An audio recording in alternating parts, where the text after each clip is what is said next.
Good morning बंधुरा सकाले सबाइके आशा करी सबाई भालो आछेन। देखुन तो आज ये बेगुन दिए एक सर्षे दिए रेसिपि करब माछेर।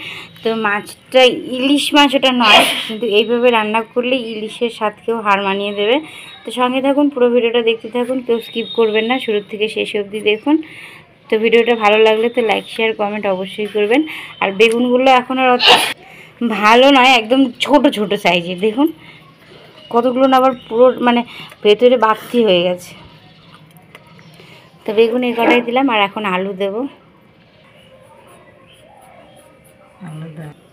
তো এই যে আলু বেগুনটাও গ্যাসের কাছে নিয়ে চলে আসছি। আর এই যে এই মাছটার কথাই আমি বলেছি, তো আমি এখানে গ্যাসে কড়াইটাও বসিয়ে দিয়েছি।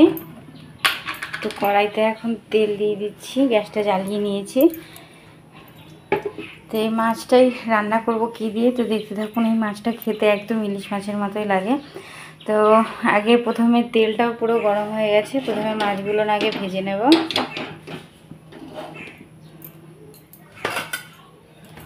তেলটাকে একটু ছড়িয়ে দিয়ে নিই।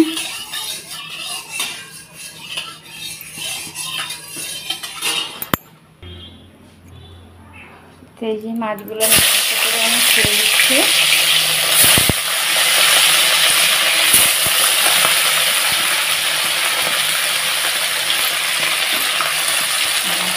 মাছটা আবার কড়াইতে ভেজে চাইছি।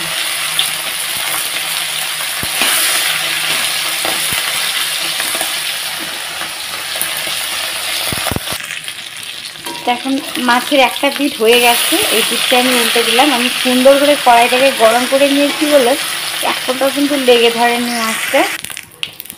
তো মাছগুলো আমি নামিয়ে নিচ্ছি। তো একবারে সব উঠে এসছে খুন্তিতে, কোনোটাকেই ছাড়বো না, সবগুলোকেই নামিয়ে নিলাম। বাদ বাকিগুলো না এখন ছেড়ে দেবো।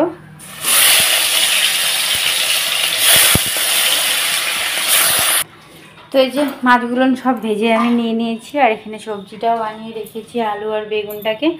তো এখানে এখন আমি দিয়ে দিচ্ছি তেল কড়াইতে। তো আমি এই যে চেরা লঙ্কা রেখেছি, এখানে লঙ্কাটা দিয়ে দেব তেলের মধ্যে। এখানে লবণ দিয়ে দিচ্ছি, নাহলে আমার চোখের মুখে একদম ছিটে এক্ষুনি কানা করে দেবে। আর ফোড়নে দিচ্ছি আমি কালো জিরে। এই মাছটাতে আমার কালো জিরেই ভালো লাগে, আর যারা কালো জিরে অত পছন্দ করেন না অবশ্যই সাদা জিরে দিতে পারেন, খুব সহজেই এটা হয়ে যায়। এই যে কথা বলতে বলতে আলু বেগুনটাকেও ছেড়ে দিলাম। এখন এটাকে একটু ভালোভাবে ভেজে নেব আগে। আর এখানে আমি যে মাছটা রেখেছি, মাছটার নাম সম্ভবত খন্তি ইলিশ বলে এটাকে। একদম ইলিশের মতনই টেস্ট লাগবে। আর এইভাবে যদি রান্না করেন তো কোনো মানে কেউ বুঝবেই না যে এটা ইলিশ মাছের ঝোল খাচ্ছি। বেগুনগুলো একটু বড় বড় করে দিয়েছি এই কারণেই, কারণ হচ্ছে বেগুন না গলে যায় তাড়াতাড়ি, কিন্তু বড় বড় করে নিয়েছি। চাইলে আগেও ভেজে নিতে পারতাম, তো একবারেই আমি ফোড়নে দিয়ে দিলাম। তো এখানে আমি সর্ষে আর দুটো লঙ্কা নিয়ে নিয়েছি, আর একটু লবণ দিয়ে দিচ্ছি। এখন এটাকে বেটে নেব ভালোভাবে।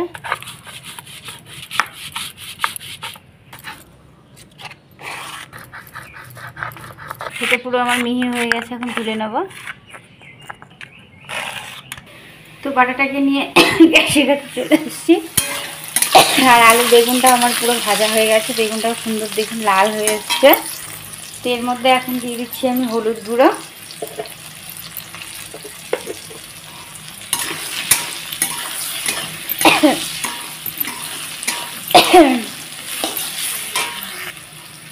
আর দিয়ে দিচ্ছি লবণ।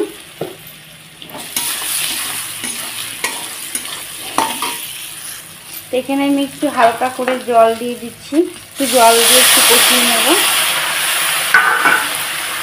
সর্ষেটা দিয়ে তো আমি ভালোভাবে একটু কষাতে পারবো না, তো একটু জল দিয়ে কষিয়ে নিচ্ছি।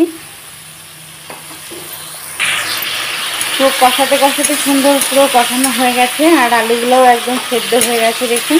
আর বেগুনটাও এমন সুন্দর করে আমি ভেজেছি যাতে একটু না ভাঙে, আর হালকা হালকা করে নাড়ানাড়ি করছি।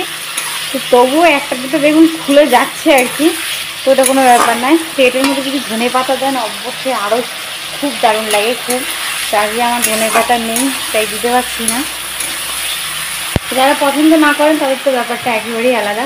সেটা জাস্ট কষানো হয়ে গেছে আমার, এখন সাইড দিয়ে তেল বেরোচ্ছে।